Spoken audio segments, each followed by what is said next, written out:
Welcome to Sports. Now, tens of Kenya's top athletes will be forced to rely on the country's athletics governing body, AK, for career management after the suspension of the Rosa Associates and Volare Sports Management. The two firms that manage the largest number of Kenyan athletes will be out for 6 months to pave way for investigations on the increase of number of doping cases in the country. Meanwhile, Athletics Kenya chairman Isaiah Kiplagat has stepped down for 3 months to campaign for the IAAF vice presidency post in the forthcoming elections. After months of accusations and pointing of fingers towards the foreign agents in regards to the increased number of doping cases amongst Kenyan athletes, Athletics Kenya this afternoon suspended two giant athletes' management from the country for a period of 6 months to pave way for investigations. The two that we have today decided that we put them aside until the investigations are complete are the Rosa and Associates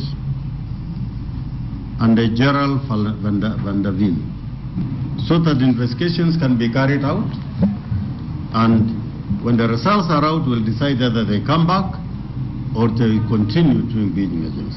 The Rosa Associates Management Company, that's under the stewardship of Dr. Rosa and his son Federico Rosa, has been in trouble in recent times, especially after two of its high-profile athletes, Matthew Kisori and Rita Cheptoo, failed drug tests.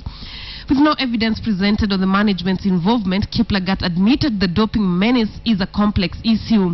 Kiplagat could, however, not reveal why the Volare Sports Management was suspended.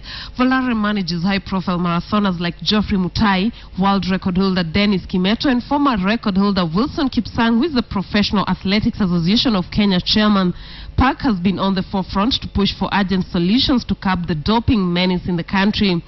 What we are lacking in Kenya is the awareness. The awareness is what we are really failing on that. And when we create that kind of awareness to our athletes, you find that they will be very cautious when it comes to taking drugs. If anybody comes in and say, okay, you have a problem in your knee, please let me give you this medication for injury, they will be aware to make sure that that kind of drug is tested before you take it. The suspension comes just 4 months before the World Athletics Championships, and athletes under the two giants will have to look for alternative management firms or rely on the federation. Therefore, working with the IAAF and the meat promoters like the Diamond Leagues and so forth, to agree on the modalities of how we are going to manage these athletes so that they don't miss competition. Meanwhile, Isaiah Kiplagat stepped down from the Athletics Kenya helm for a period of 3 months to concentrate on his IAAF vice presidency campaign. He appointed retired Major General Jackson Tuwei to take charge in an acting capacity.